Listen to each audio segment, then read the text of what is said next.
so crispy. I always get excited to film with these when I'm here.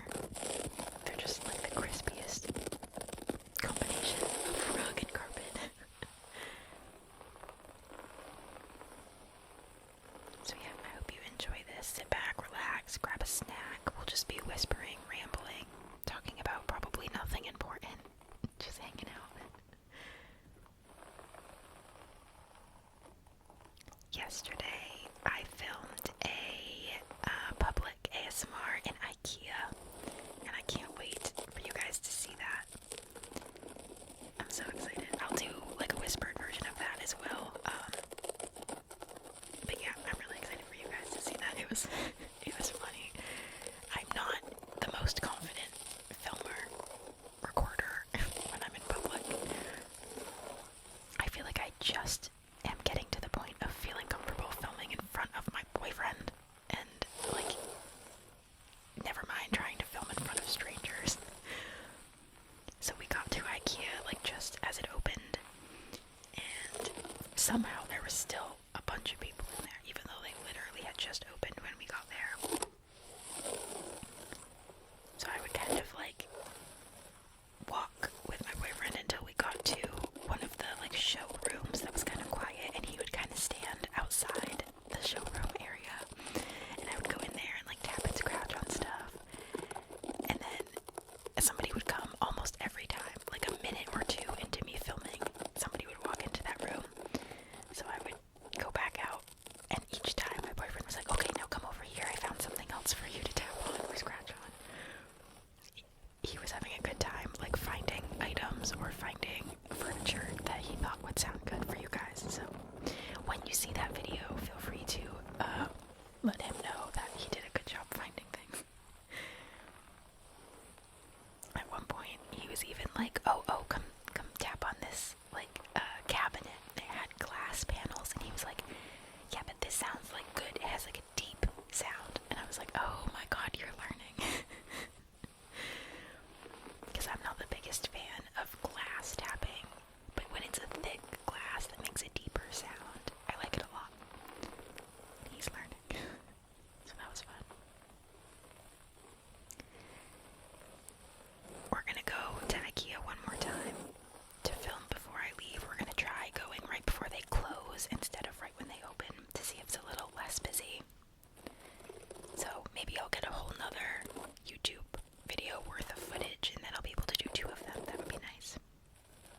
I also filmed like, I don't know, probably between like 3 and 5 TikToks while I was in there. We were in there for an hour and a half, so I got a lot of footage, which is good.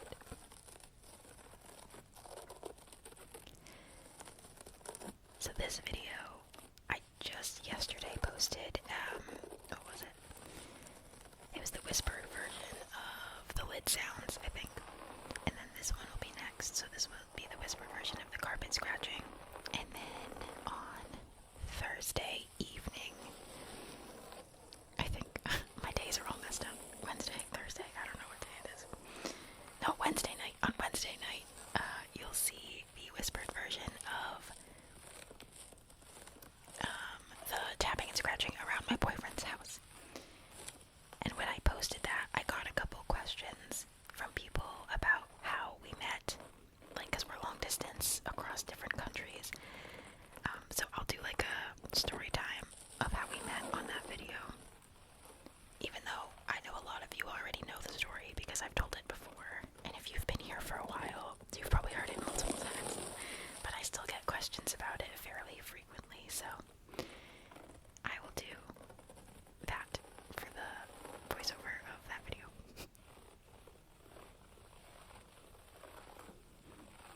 And then I also have a like camera tapping and scratching video coming, sort of just like around my boyfriend's house, like outside, so like in the countryside. It's very beautiful. I can't wait for you to see that. And I'll do a voiceover of that one as well. And then there's the IKEA video, and I'll do a voiceover of that one too. So I have like 5 or 6 videos to edit over the next week. Also, please ignore my nails in this video. The press-ons that I had on were like about to fall off, and also my natural nails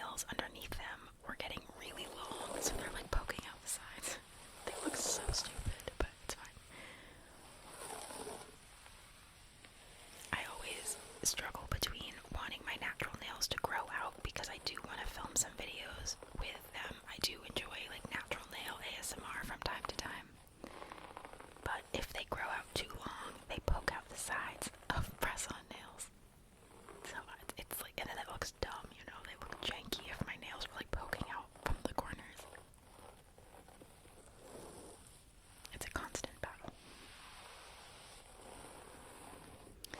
It's also a constant battle between wanting to have press-on nails on because I want to film with them, but I usually only wear them while I'm filming.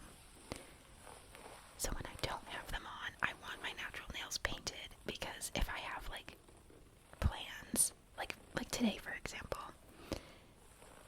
I want to film a back scratch video on my boyfriend while I'm here. He wants to do that today because he's going to get his hair cut today and he wants like a head scratch, back scratch. But I don't want to put press-on nails on today. I want to paint my nails because we're going out for sushi for dinner tonight and I want my nails painted for like our dinner plans, our little dinner date. See, look how stupid my nails look at that. Oh god. It's fine. But yeah, that's the constant battle is like, do I put press-on nails on today because I want to film, or do I paint my nails because I want them to be cute when we have plans?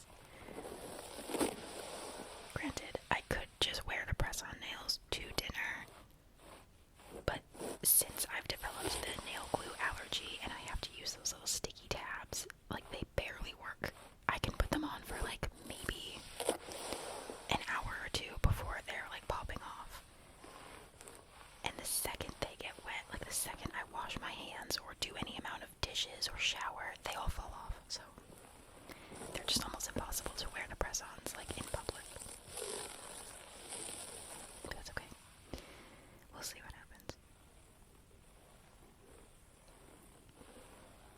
I'm really excited for sushi tonight.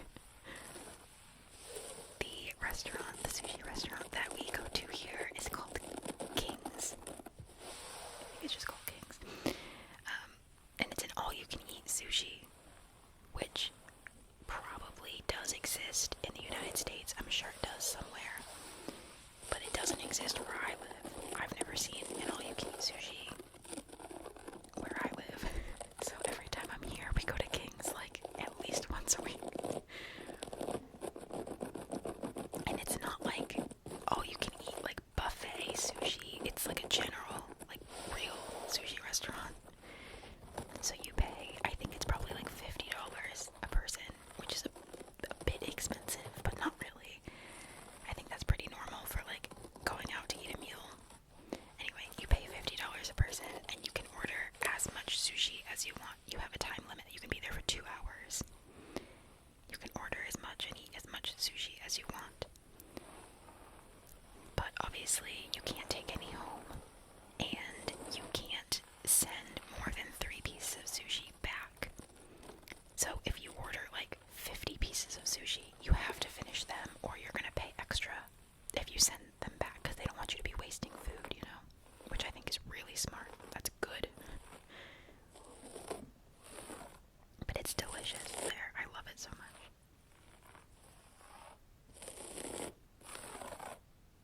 I don't know how their real sushi is because I'm vegan, so I don't eat fish, but I get the vegan sushi and it's amazing.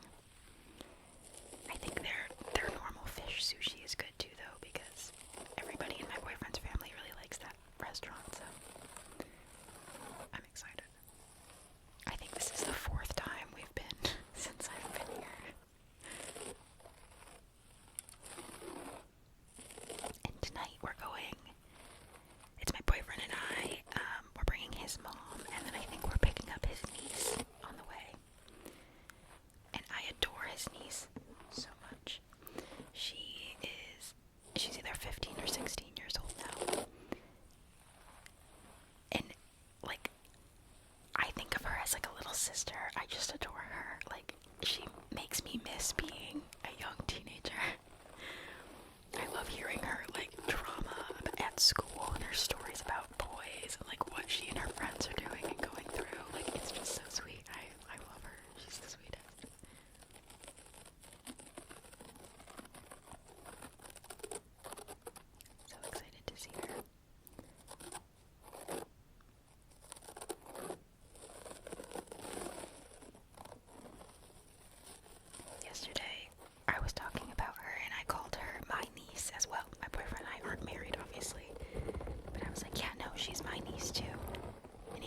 Yes, she is. I don't care.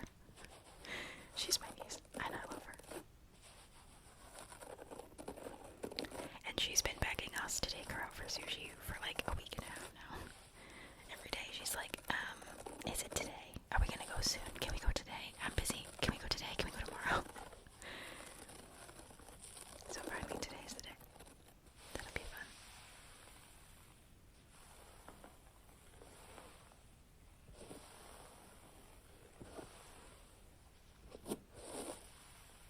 What else? I feel like I don't have anything else exciting to tell you.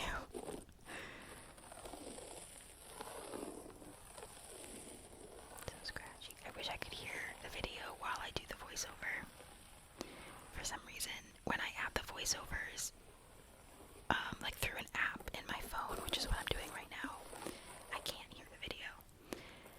But when I'm home and I'm at my computer, when I add the voiceovers on my PC, I can hear the video.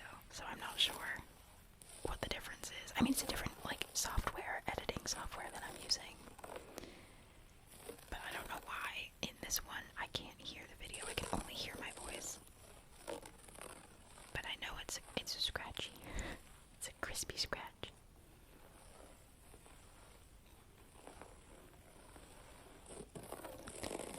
Oh man. Guys, in less than a month, I turned 30 years old. Isn't that crazy? My birthday's on October 11th, and I'm turning 30 this year. Wild. Wild. 30 to me, like, doesn't really seem like a big birthday. You know how, like, when you turn 18, that's kind of a big deal, and then when you turn 21, that's kind of a big deal. But, like, 30 to me doesn't feel like that. I feel like the next big one is maybe, like, 40 or 50. But for some reason, 30 doesn't seem like a big deal to me. I'm not sure why. Maybe it's not a big deal to anybody. I don't know.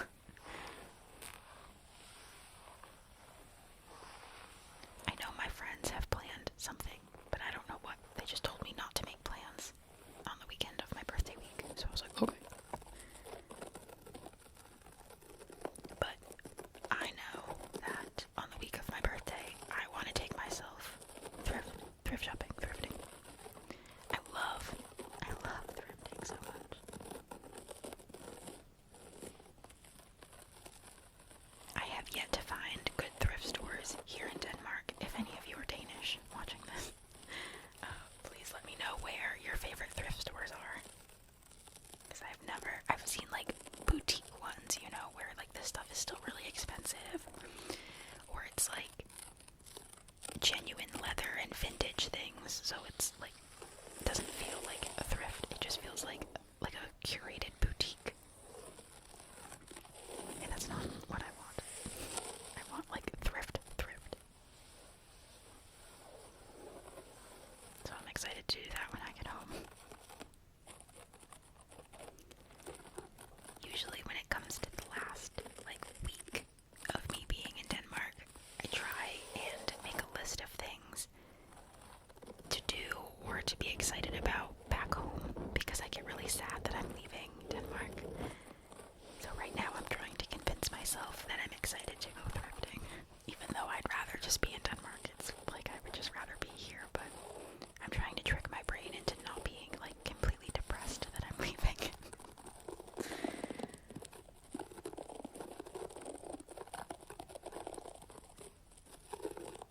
But it's all good. Hopefully I'll be back for Christmas this year.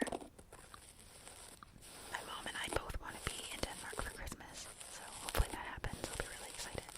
I mean, I'll be here regardless. I am coming back for Christmas, but hopefully my mom decides that she can come too. Last year, I was here in Denmark right before Christmas. I think I left like at the end of November or beginning of December, I can't remember. But we got to go to Tivoli right at Christmas time, and it was stunning. Yeah, it must have been early or mid-December that I left, because they were already decorated for Christmas. It was stunning. So I'm excited to do that again this year.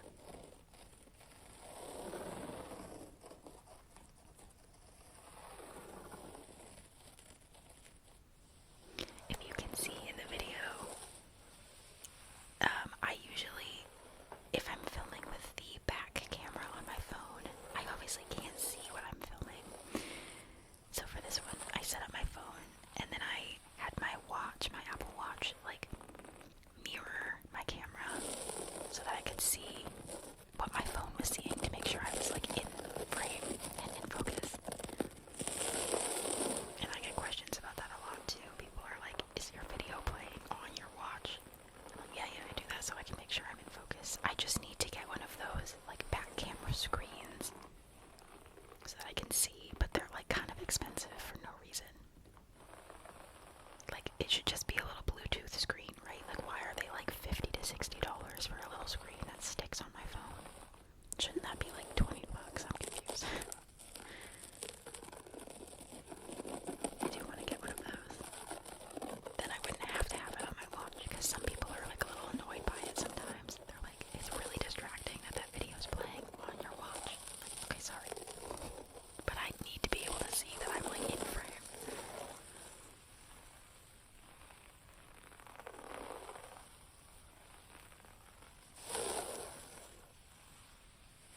Yeah, I think I just need to invest in one of those little screen things.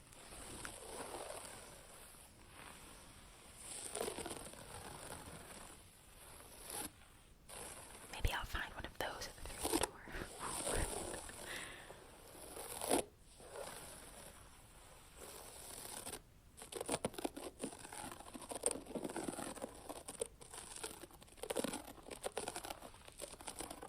I don't remember if I mentioned this already in another whispered video, but I got really lucky with my luggage this time when I was packing. I got to the airport and I weighed my suitcase, and I knew it was probably just like a pound or two overweight, but she let it go. She's like, yeah, that's fine. And then the lady was like, okay, now weigh your carry-on bag. And this is the first time I've ever brought a carry-on suitcase with me on any vacation ever, because I hate being the person to put a bag in the overhead bin. I hate being that guy, like holding up the whole line, getting down a bag. I hate that. But I needed extra room this time. So she's like, okay, weigh your carry-on. So I put my carry-on up there. And then she looks at me and she's like, your backpack too. So I was like, oh, shit. I've never been on a trip ever where they weighed my carry-on. That has never happened before. So I didn't even think they were going to. And even if they did, I thought they would only weigh my little carry-on suitcase. I didn't think she'd care about my backpack. So I put the suitcase on there, knowing that that suitcase was already at the max weight. So I knew my backpack was going to put it over by like a lot. So I put my backpack with my carry-on, and she's like, no. I think it was allowed to be like 8 kilograms. I don't know what that is in pounds, maybe like 20 or 18 or something. It was almost double the amount that I was allowed to have. So she's like, okay, take your bags and like go over in this corner and repack them. Try and like get the weight down on your carry-on. So I go do that, knowing that my suitcase is already overweight. So I'm like, I don't know how this is gonna fix anything, but you know, whatever, I don't care. So I repack, and then I go back up to the counter. This is all very embarrassing, by the way, because there was like a million people trying to check in, and I'm just sitting there with my suitcases open, like packing in the middle of an airport floor. I was like, this sucks. But anyway, I do that. I reweigh them, and by the grace of God, she lets me go. I don't know why. Every single bag I had was overweight. I don't know what it was that she allowed to pass, but she was just like, it's fine, just go. And I was like, oh my God. But she said if I had to check my second bag, it was an extra $110. And I was like, holy shit, that's so expensive. Like, just for a bag to be checked. So I got lucky. Maybe she was just feeling nice that day, I don't know, but she let me go. Thank God. But luckily, the bags were overweight because I was bringing clothes with me to leave here, and I also had gifts with me that I'm leaving, that are staying here because they were gifts for other people. So I'm hoping on the way home that won't be the case. I haven't bought too much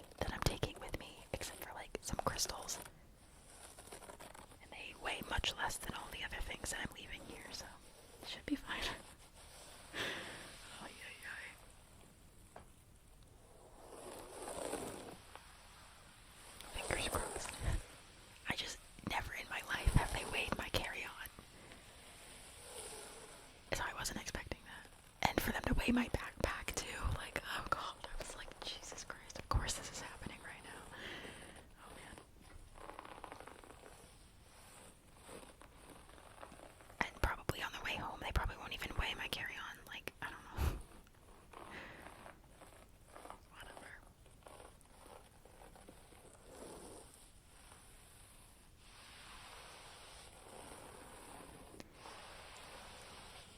I really like when I fly, I like flying on Airbus, okay?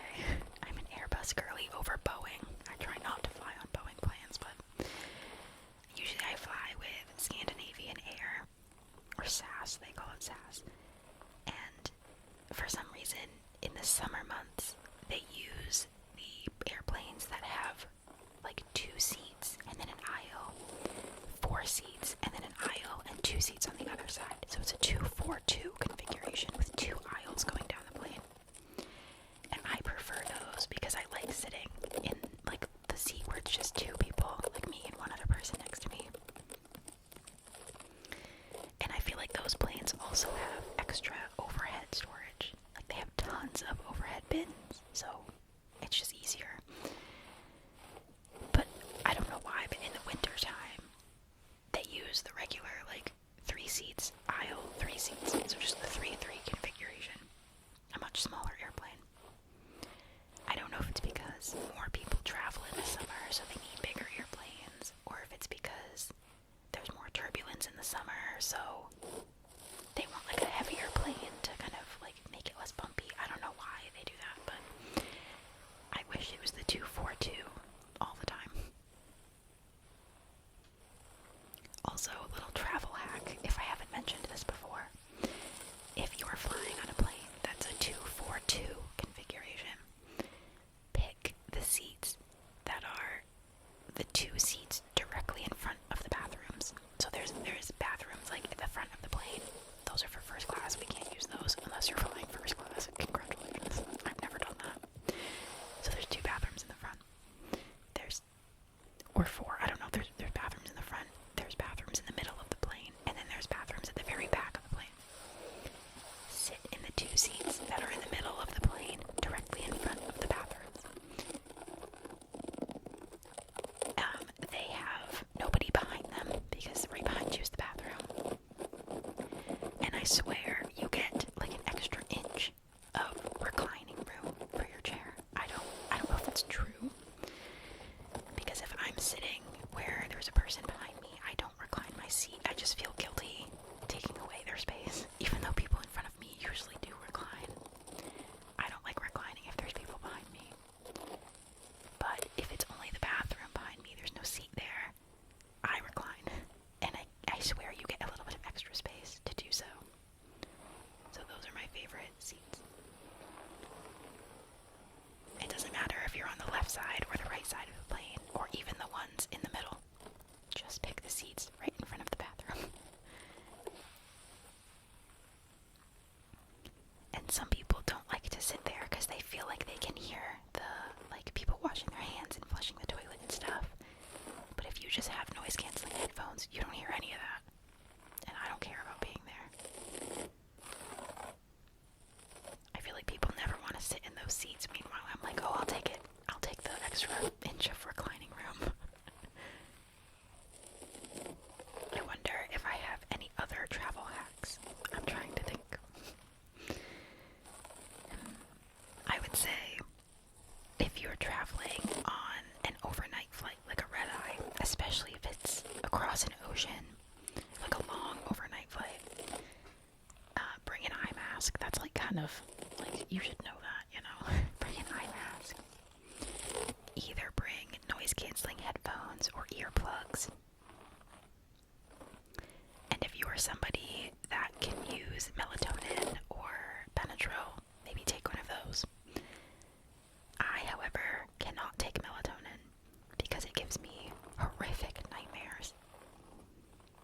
I'm very jealous of those who can take it, but I cannot. And it took me a really long time to figure out, like, why that was happening. I used to work, okay, we're getting off topic with travel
is crazy because even with melatonin, like, you can take a really small dose, like 2.5 milligrams, and even with a tiny, tiny dose, even with 1 milligram, I would get nightmares. So, can't take that. But if you can, I would recommend it on a flight so you can just sleep.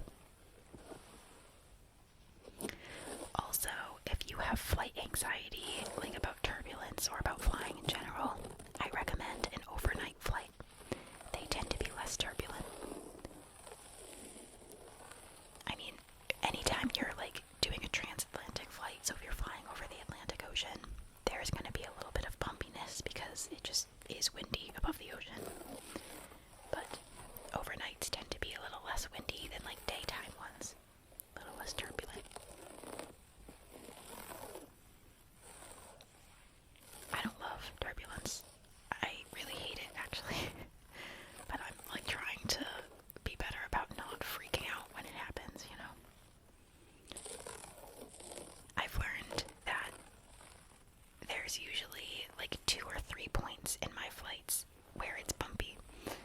Usually when we're taking off out of Boston, it's usually a little bit windy. It's in the evening, these flights that I take, so for like takeoff and usually for maybe the first hour as we're like going up to cruising altitude and as we're getting through the clouds, it can be a little bit bumpy. And I usually know that it's coming, so I'm like, okay, I know this is fine. It just is what it is.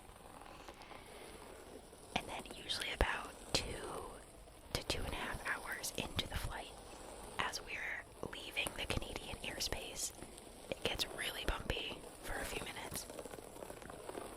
Because the transition from like flying over Canada to flying over the ocean, the airspace up there is just ridiculously windy. And sometimes the pilots warn us. They're like, okay, it's gonna be bumpy now, like we're gonna ask the flight attendants to sit down, and then they'll serve dinner like after or something, but normally that's a little bumpy.